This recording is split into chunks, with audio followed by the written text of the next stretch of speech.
That one snapped into a Slim Jim, yeah. All right. Well, I know that Sierra has left, but I do like hearing her poetry, or even ones that she didn't write. The first one she did was one she didn't write, and so I have to give her a shout out on that one. The line about been afraid for too long, and it reminds me of a Facebook posting where I said, why am I still afraid of anything? Afraid of what? Failure? Not when it comes to performing. So I know that in a lot of ways it's also a shout out to, I'm thankful that I found performing, because I can work through things a lot better and easier because of it. I call it dumping pain, getting rid of it on stage. All right, now for the regularly scheduled jokes. I was looking at the drink list, and Sophie already heard this one, but not everybody else had. And it reminded me of some of my early attempts at joke telling. I was in high school doing a presentation about Phil Collins, the musician, and his band Genesis, and then later on that summer I saw that band in concert in Iowa at a big football stadium. And I tried starting off with a joke saying, is any relation to Tom Collins, which is a mixed drink. The joke didn't land. But I will still be remembered for wanting to imitate their video for I Can't Dance. Guess you had to be there on that one. Yes, good, you were paying attention to that one, thank you. I'm still surprised about how much people pay attention to what I'm doing. I guess what I'm doing is a big deal, the way I still try to be humble about this performing thing. Welcome to my silly little life. That's really all I'm doing. It's a confessional booth at times, it feels like. All right, next one. Yes, I'm known as the banking boy, so tales for the bank, tales for the crypt. This past week, still stories to tell about working at the bank because of all the weirdness I contend with. Check printing. I like it when I print checks on the envelopes and I put them in tubs and then they get sent away and I don't see them again. Well, one thing happened that didn't happen much before in 3.5 years. Some of them came back!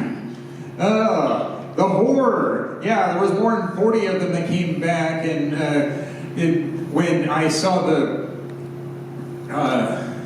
envelope that they were all in, I went to my boss because it was addressed to him, and he said, open it like any other regular mail. And then there was a note inside saying that they were damaged.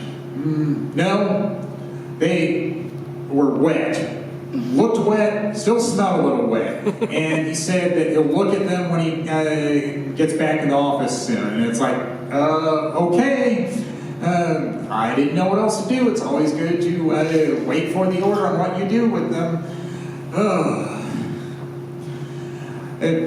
And of course, sometimes that might make you think of poltergeist. They're here, they're back. The first time they came back.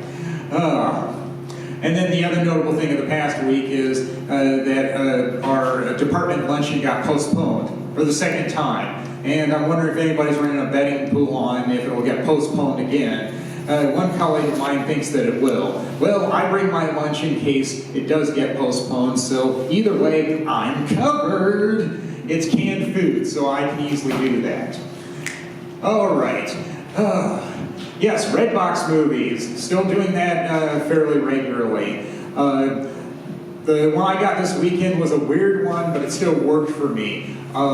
The Unbearable Weight of Massive Talent, where Nick Cage plays a fictionalized version of himself. And I'm trying to think of how it worked when it was still weird. I guess some of the social commentary about what works in movies, I liked hearing that. And they do at least name check many of the Nick Cage movies that are out there. So of course I like mention of Con Air. Especially the lines about the bunny that he was going to get his daughter when he finally got out of prison. Put down the bunny. And I know that was that was a movie that my old man liked even more than me. But it wasn't because of Nick Cage. It was because of John Malkovich as Cyrus the Virus Grissom. And it's like, yeah, Malkovich was pretty good, but I didn't think anybody would like a movie that much. I think it was a lot like what he told me my late grandma was about Jaws, where he was asking everybody, have you seen Con Air? And apparently my late grandma did the same thing about Jaws. Have you seen Jaws? It's like, and I think all my dad said about that one was, it's just a movie about a big fish that eats people. Probably something like that. It's been a while. I didn't ask him about it, even though I called him this weekend.